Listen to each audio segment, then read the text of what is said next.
When we think about New Year's, we naturally think not only of new horizons and all, but accompanied with that is the thought of change. Change. And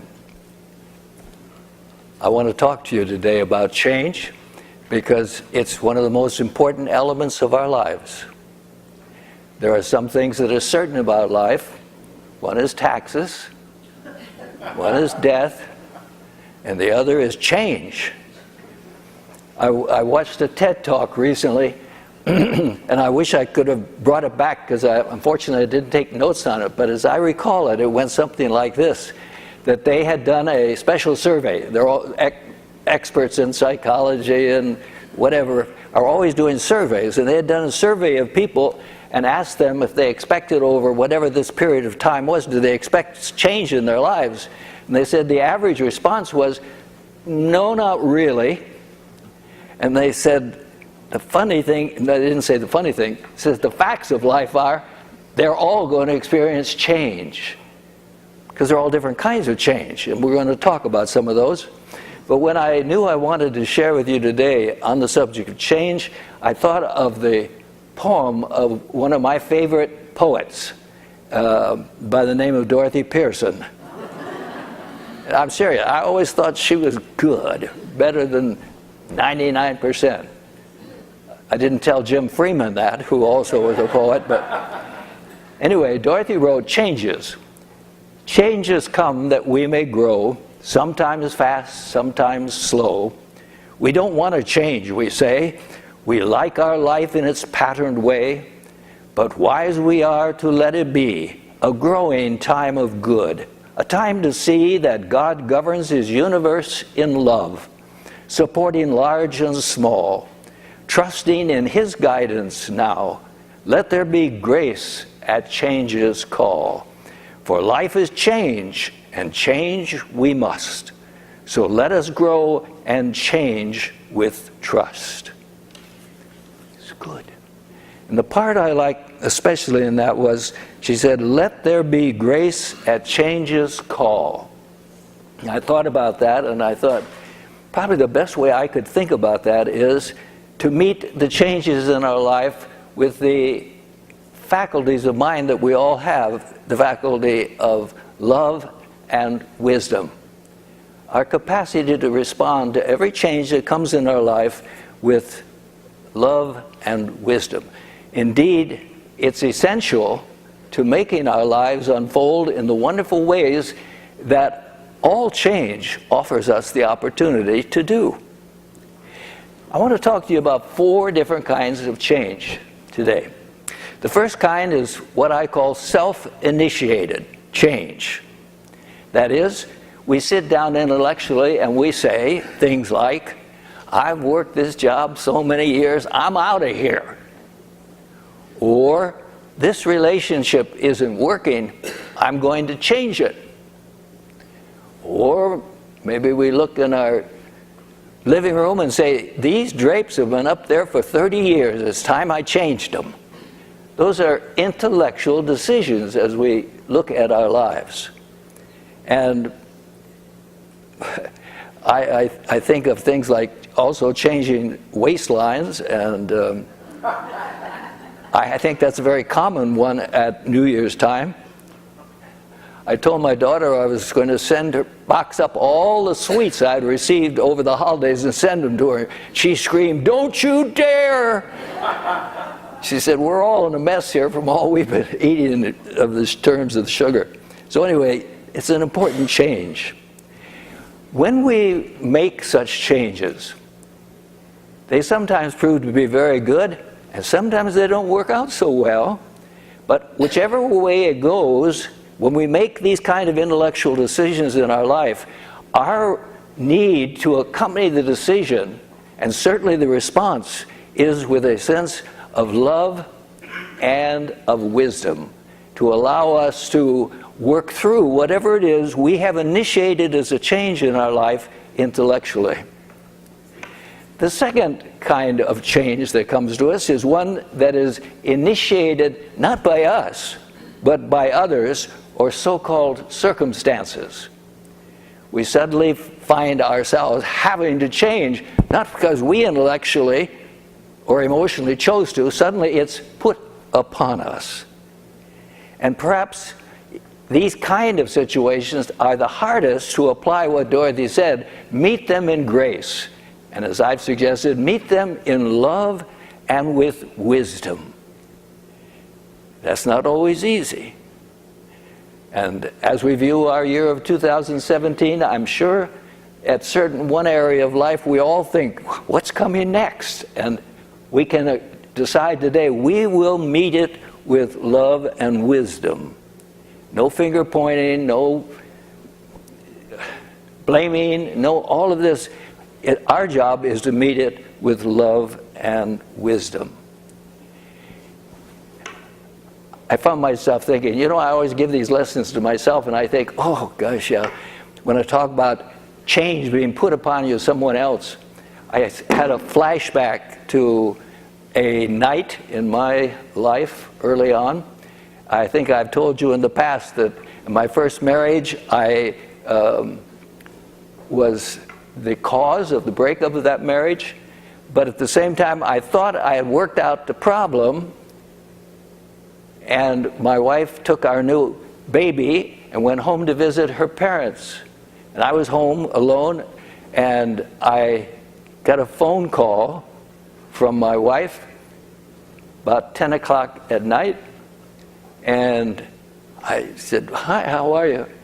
And her first words were to me, "I'm not coming home." No, she didn't say home. She felt she was home. She said, "I'm not coming back." Whoa, major change. Major change.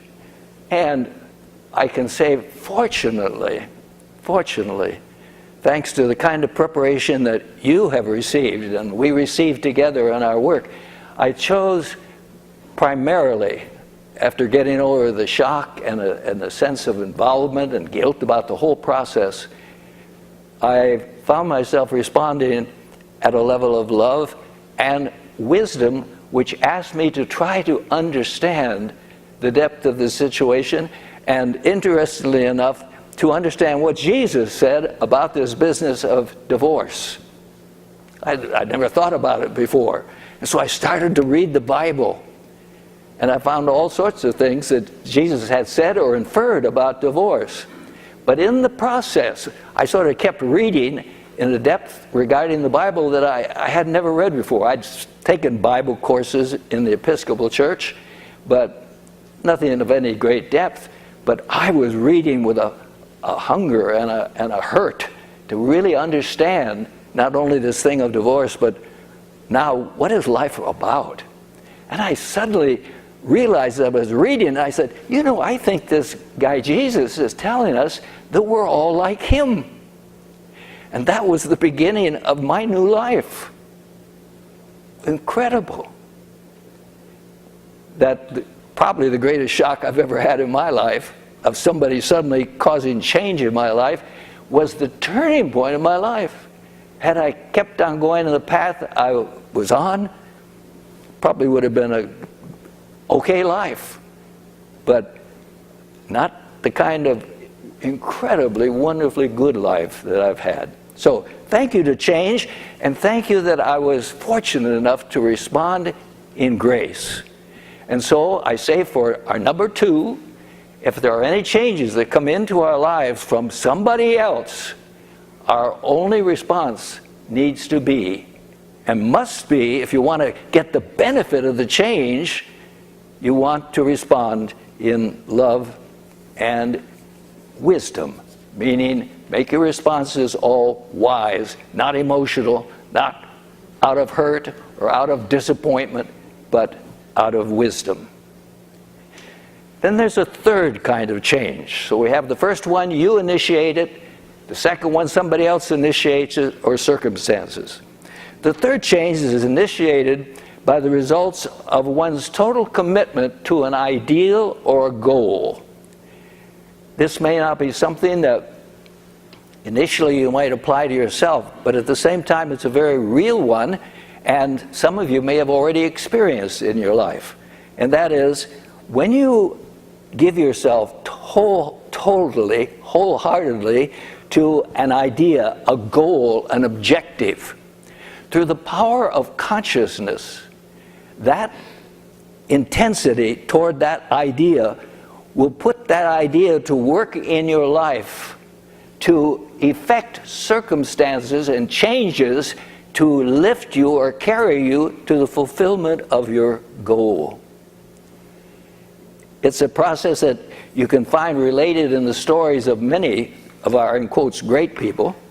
I thought of an article about people that had happened to, that I just read in Smithsonian Magazine the day before I sat down to work on these notes, and I said, that's their story.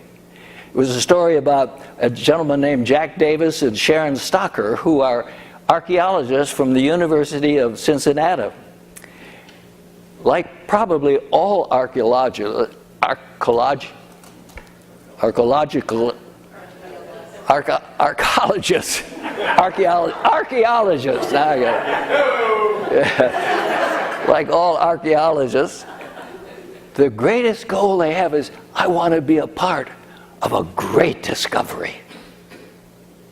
And apparently these two were leaders in the field and had gathered a team of about 6 archaeologists who were going to the southwest coast of Greece to pursue some work around a rather famous dig that had taken place that revealed an ancient palace of Nestor, as it was called. And they had envisioned this site that their team was going to excavate in a slope coming down from the castle, hoping to find some relics of that past. When they got there, they found, however, that for some reason or other they did not qualify for a permit from the Greek government to do that in that location, because that was a clear location that the Greek government had said there are relics there. And the lawyers in Greek were on strike that week, and so they had no defense. They had no way, after coming all that way from the mainland, from the United States to Greece, they couldn't do the dig there. And so they responded, fortunately, in grace, that is, in love and wisdom, and they were inspired to say, well, we're here, let's just go over to this arbor of trees, which are, what kind of trees were they? I didn't write that down, doesn't matter. Yeah, wait a minute, I've got one of those trees. Olive trees. Grove of olive trees. Did you know that the birds like olives? Did you know that? Oh, you all know that. I never knew that before. My little olive tree, the birds are just having a ball.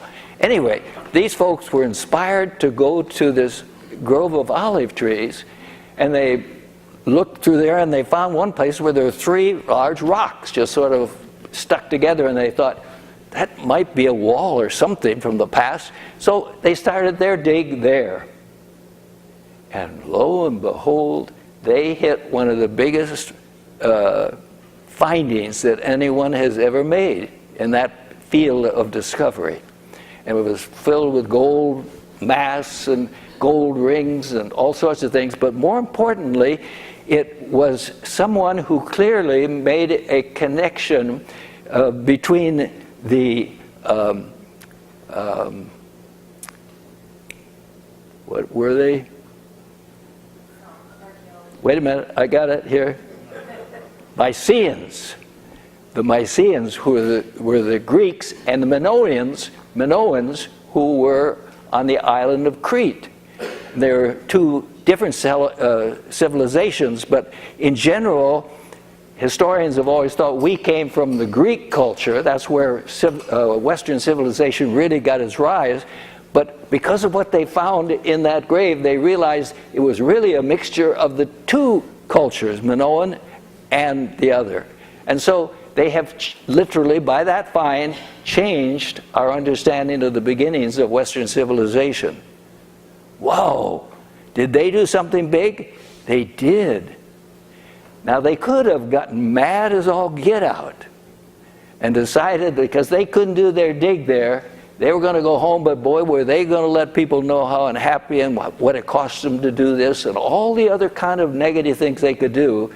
But instead, they responded with love and wisdom. I'm not going to say they were syrupy, lovey about it, but they were not in any way expressing antagonism involved in it. They were open to the wisdom the Spirit brought to them, and they went to a perfect place for one of the greatest discoveries of modern archaeology. Fourth possibility for change in our lives is initiated by Spirit. And this happens to those of us who work to keep our connection to Spirit open. And we all know how to do that, don't we? I have carefully repeated over and over and over again. And now we're going to go around one at a time, and you're going to whisper to me that you know the answer. No, I won't do that, but you know that the way you keep the channel to God open is to love God with all your heart and all your soul and all your mind. So that, like, you're driving down the street, it's a beautiful day, who do you talk to about it? Your lover, God. And anyway, all through your life, it's that communication is wide open. And when you have that wide open communication, there are changes that take place in your life. And there are changes that take place not initiated by you, not initiated by somebody else, but initiated by the universal intelligence that knows what it is best for your soul in terms of fulfilling life's main purpose, which is your inner growth. There is no greater purpose in our life than to grow inside ourselves and becoming more like Christ. Otherwise, just going on having reincarnation after reincarnation would make no sense at all. The purpose of life is this constant process of learning and growing more in what we're capable of being. And the way to have that happen, the way your soul is ready for it to happen, will come about changes brought to you by Spirit. Because only Spirit really knows how that can happen for your life best. And the other course purpose is the one that we affirmed, I believe, last week, for those of you who were here, and that is, when God institutes change in your life, it is for the purpose of your inside unfoldment, and also that you may find yourself expressing your uniqueness in a way that even you might not have thought of. You may have thought of it, but Spirit will bring about changes to allow you to express that uniqueness even better. I thought of again of my own personal life in this regard again. As I said, as I give the sermon to myself, I say, oh yeah, I found myself reliving, this is an old chestnut, you've probably heard it before, but you know, it's like a good movie. You like to hear them over and over? I know you love to hear my old stories over and over because I like to play them all the time. I say, wow, wow. Anyway, this story is, we're back in Hawaii, and Dorothy and I are living in that house that I've told you about. Somebody asked us to live rent-free and all in this beautiful home overlooking the ocean and all. We lived there for 3 years, our last 3 years in Hawaii. And we'd sit down on our lanai, and in the afternoon we'd watch the planes flying out from Hawaii, and we'd say, too bad, too bad.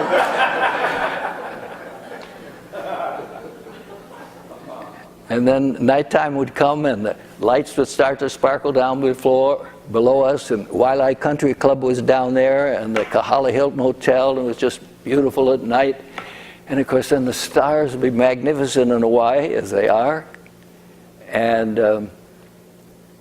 it would just be magnificent. And as I've told you, one night, I can remember it vividly, just like a movie clip again. Dorothy and I are walking our dog along, and we stopped, and it was probably Dorothy that initiated. She stopped and she said, "We'll never leave here." It was just magnificent. The moon was so beautiful. And I know very distinctly that I turned and looked at her and I said, "We'll never leave here." Well, you know what happened. I don't remember whether it was a few weeks or a few months, but we got the phone call that said that the Unity Church in Sacramento is just having such a challenge financially, and that and the executive director of our movement said, "You know, this has been one of our biggest churches, and they're in deep water," and they thought with my background that I could do something to help them at a business level as well as a ministerial level. And so I said, "Well, what's involved?" And he said, "Well, I think in maybe 3 months you could work it out." I said, 3 months? So anyway, I told Dorothy. Well, Dorothy had known the minister who had built such a great church here in Sacramento, John Hinkle. She had known him so well. And she said, "We've got to do it." And so we talked to our board, and they said, "Go for it." So intellectually, Dorothy and I agreed. I was coming over here for 3 months, so I came over here for 3 months. You know what happened along the way? Suddenly, I got this urge. You belong here. You need to stay here. And so I thought, whoa, this isn't going over well with Dorothy. She's still back at that lovely setting in Hawaii, and I'm over here feeling this urging. Anyway, so I called her on the phone, and I said, "I have something to talk with you about." And her immediate response was, "I know we're leaving, aren't we?" I still get emotional about it because just think of the impact of it. That she had also had that same experience. That night she'd been at the sink, and as she was washing the dishes, she heard Robert Frost's poem on a winter's evening, you know, "I have miles to go before I sleep." And that just said to her, "You're not going to stay in Hawaii." So anyway, I went into that to say that when Spirit is bringing about changes in your life, it often comes with this inner urging that you know you have no choice. You got to go with it. Even when intellectually, I said, why would I ever want to leave Hawaii? You know, I still think about it, and I think, why would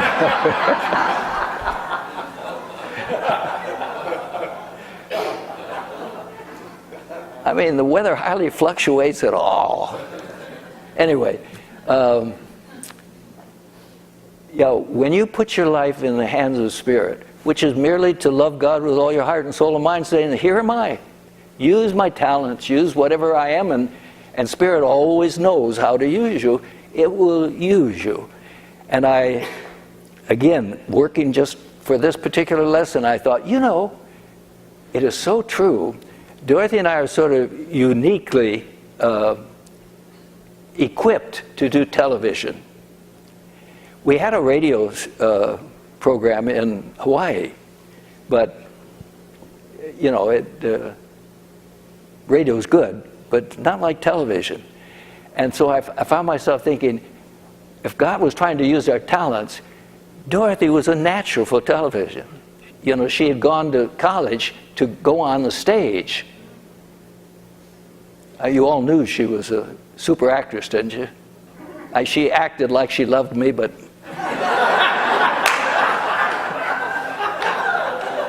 Anyway, she's so good, so natural in front of a camera, you know, and I'm a born ham anyway, so I find myself thinking how obvious it was that not only could we meet a need that the church had at a financial level, etc., but we also had an opportunity there, and I can't go on with the story, but by coming here, we made those contacts that led us to be on television. And we reached more people, as I've shared with you, on that program at a Sunday morning than all the Unity movement put together. Did I know that when I went from Hawaii here? No. Did Spirit know it? Spirit knew how to use the two of us. And Spirit knows how to use you. So as you give your life over to Spirit, then you will find Spirit works in your life to bring things to pass that lead you forward, and you will get the sense of the rightness of it as you go along by the fact that you can't deny going with it, so strong is the urge that is within you. I give thanks that this year of 2017 is going to be, as we've already affirmed, a marvelous year for you. And I love knowing that every one of you are totally unique. Nobody has gifts to give to those around you or the world like you do. And God is at work in your life, opening the doors to your good right now. Let's just close our eyes and feel that for a moment.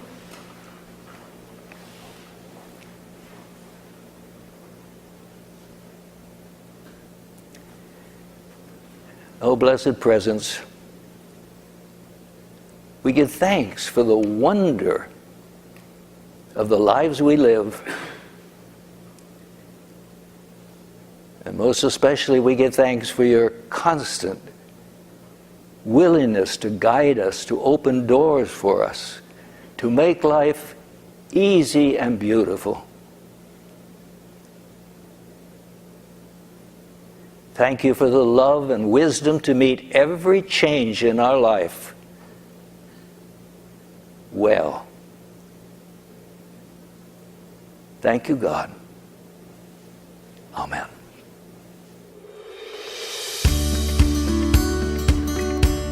Thank you.